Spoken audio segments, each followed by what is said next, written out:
Hello hello दोस्तों, अगर आप घर बैठे मोबाइल से कास्ट सर्टिफिकेट जाति प्रमाण पत्र बनाना चाहते हैं तो आप आए हैं सही वीडियो में और यह वीडियो आपके लिए इम्पोर्टेंट है। इस वीडियो में मैं फुल प्रोसेस बताऊंगा आपको स्टेप बाय स्टेप कैसे करना है।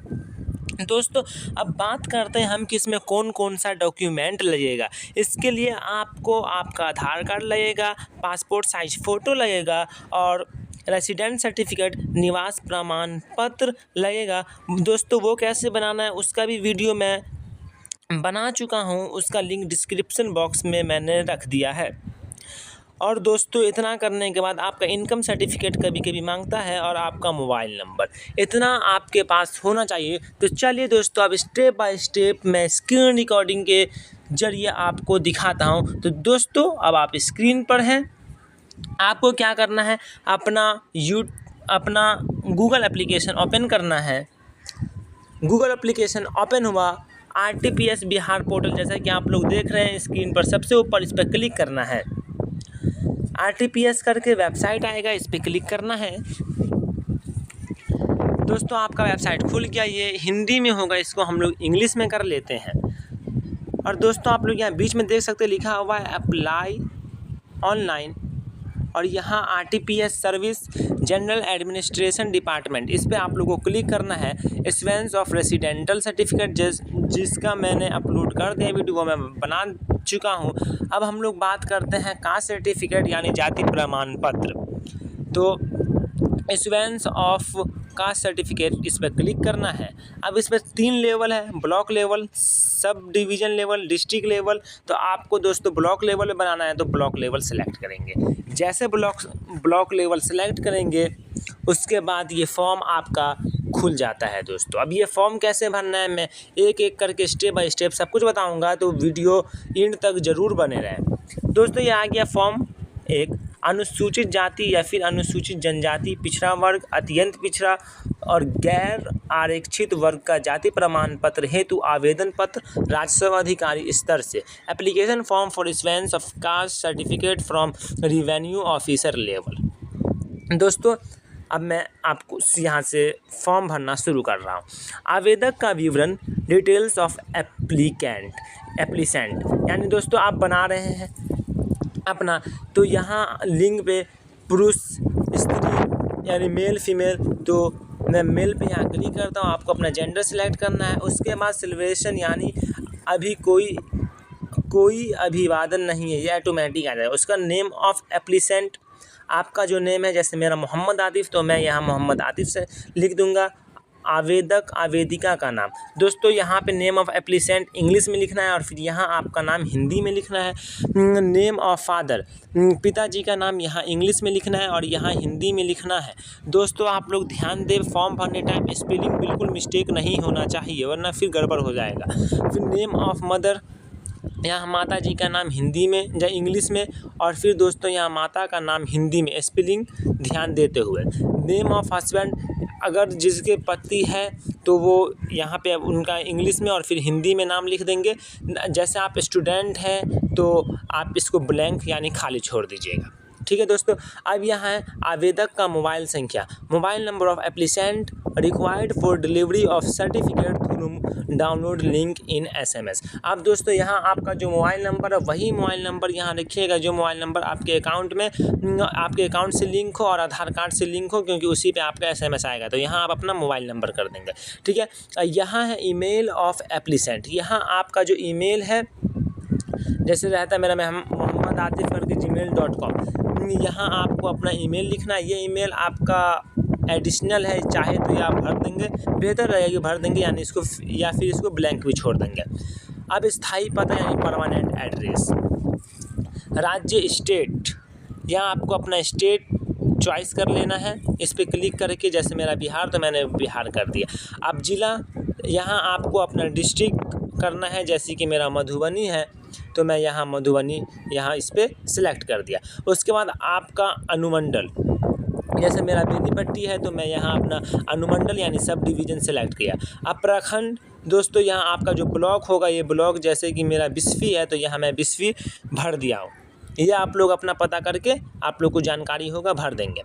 अब स्थानीय निकाय का प्रकार, टाइप ऑफ लोकल बॉडी। अब दोस्तों आप गांव में हैं या फिर शहर में है, उस हिसाब से यहाँ आपको चुनना है। विलेज पंचायत यानी ग्राम पंचायत, नगर निगम, म्यूनिसिपल कॉरपोरेशन, नगर परिषद, म्यूनिसिपैलिटी, नगर पंचायत, टाउन पंचायत। ठीक है दोस्तों, तो यहाँ मैं अभी विलेज से बिलोंग करता हूँ, तो यहाँ मैं विलेज पंचायत पे क्लिक किया। अब आपका जो वार्ड संख्या है, जैसे कि 5 वार्ड संख्या है, तो यहाँ मैं 5 डाल देता हूँ। ग्राम पंचायत या फिर विलेज पंचायत, जो आपके गांव का नाम हो, इसमें बहुत सारा गांव है दोस्तों, वो आप यहाँ पे ग्राम पंचायत या विलेज पंचायत जो है आपका, जैसे मेरा औसी दरभंगा नॉर्थ, औसी दरभंगा, तो मैं यहाँ सेलेक्ट करता हूँ, या फिर इससे बेहतर रहेगा मैं यहाँ बिस्फी सेलेक्ट किया। ठीक है दोस्तों, आप अपने हिसाब से इसको सेलेक्ट कर लेंगे।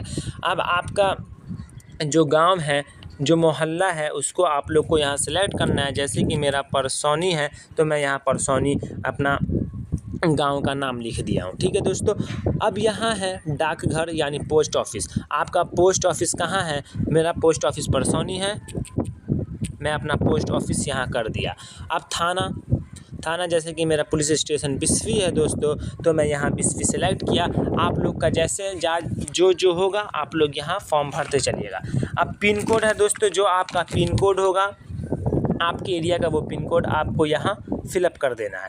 वर्तमान पता, प्रेजेंट एड्रेस, ऊपर के जैसा सेम एज एवब। जैसा कि दोस्तों आप लोग अभी ऊपर से मैं पूरा सब कुछ भरते हुए आया हूँ, वैसा ही अब नीचे फिर से करना है। अब यहाँ दोस्तों इस पर सब कुछ करते जाना है। मैं इस पर ऊपर के जैसा इस पर क्लिक कर देंगे दोस्तों, तो ये ऑटोमेटिक फिलअप हो जाएगा। अब आपका जो आधार संख्या है, आधार नंबर, इसे ध्यानपूर्वक आप अपना आधार नंबर यहाँ पे भर देंगे। और दोस्तों उस पर क्लिक किए तो ये जैसा ऊपर सब कुछ भरे थे वैसा ही यहाँ फिर से फिलअप हो गया।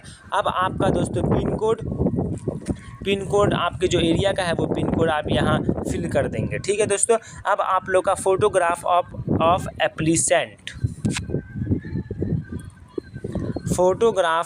एप्लीसेंट, यानी मैंने शुरू ही में बोला था कि एक पासपोर्ट साइज फ़ोटो लगेगा, तो यहाँ आप चूज फाइल कीजिएगा और आप अपने गैलरी में जाके अपना एक फ़ोटो सेलेक्ट कर लेंगे। ठीक है दोस्तों, अब अन्य अदर। अब दोस्तों हम आ चुके हैं इम्पोर्टेंट पार्ट पे, यही सबसे इम्पोर्टेंट है हमारा कास्ट सर्टिफिकेट का। अब प्रोफेशन क्या है?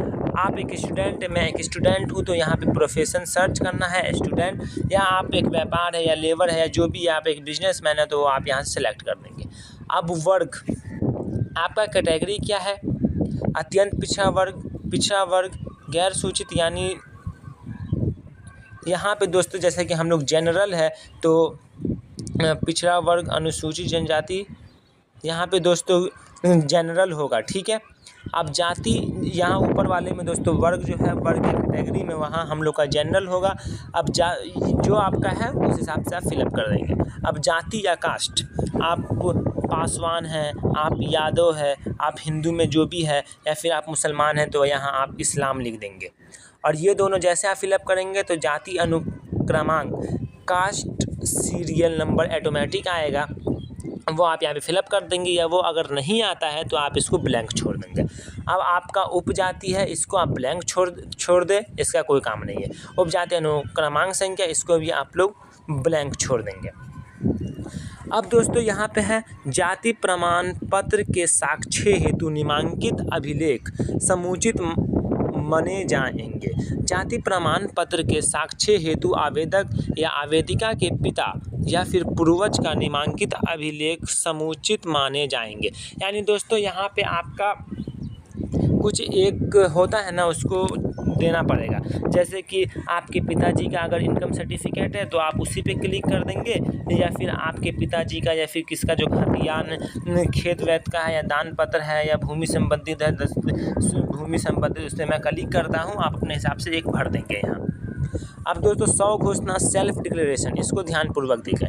मैं प्रमाणित करता हूं कि मेरे द्वारा दी गई उपरोक्त जानकारी मेरे ज्ञान और विश्वास के अनुसार सत्य है, और मैं यदि मेरे द्वारा दी गई जानकारी असत्य या फिर गलत पाई जाती है तो मैं पूर्ण रूप से जानता हूं कि इस आवेदन पत्र के आधार पर दिए गए प्रमाण पत्र के द्वारा शैक्षणिक संस्थान में लिया गया प्रवेश या फिर लोक सेवाओं में प्राप्त की गई नियुक्ति निरस्त कर दिया जाएगा, अथवा इस प्रमाण पत्र के आधार पर कोई अन्य सुविधा या फिर लाभ प्राप्त किया गया है उससे भी वंचित किया जा सकेगा और इस संबंध में विधि एवं नियमों के अधीन मेरे विरुद्ध की जाने वाली कार्रवाई के लिए मैं उत्तरदायी रहूँगा। इसे दोस्तों ध्यानपूर्वक आप पढ़ लिए हैं। अब यहाँ पे है additional details apply to the office. तो ये बिस्फी रूरल या फिर अर्बन है जो आपका होगा, ये एडिशनल है, इसे आप चाहे तो इसे ब्लैंक भी छोड़ देंगे। अब आ गया आपका लास्ट प्रोसेस वर्ड वेरिफिकेशन। यहाँ पे आप देख रहे हैं कैप्चा है 942882, ये कैप्चा यहाँ हम लोग को फ्लिप कर देना है।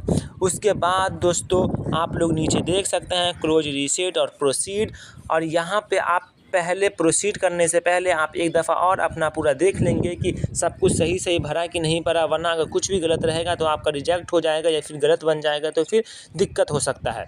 तो आप यहाँ पे प्रोसीड पर क्लिक कर देंगे और आपका 10 से 12 दिन पे या फिर 5 से 6 दिन पे आपका ये सर्टिफिकेट जो है कास्ट सर्टिफिकेट ये बन जाएगा। और दोस्तों इसमें 1 रुपया भी नहीं लगता है। तो आपको ये जानकारी कैसी लगी कि आप घर बैठे अपना खुद से बना सकते हैं बिना साइबर कैफ़े जाए। तो दोस्तों यह वीडियो आपको पसंद आई तो कमेंट ज़रूर करें और अपने दोस्तों को ये वीडियो ज़रूर शेयर करें कि वो भी ये जानकारी से ना छूटे। तो फिर से मिलते हैं नेक्स्ट वीडियो।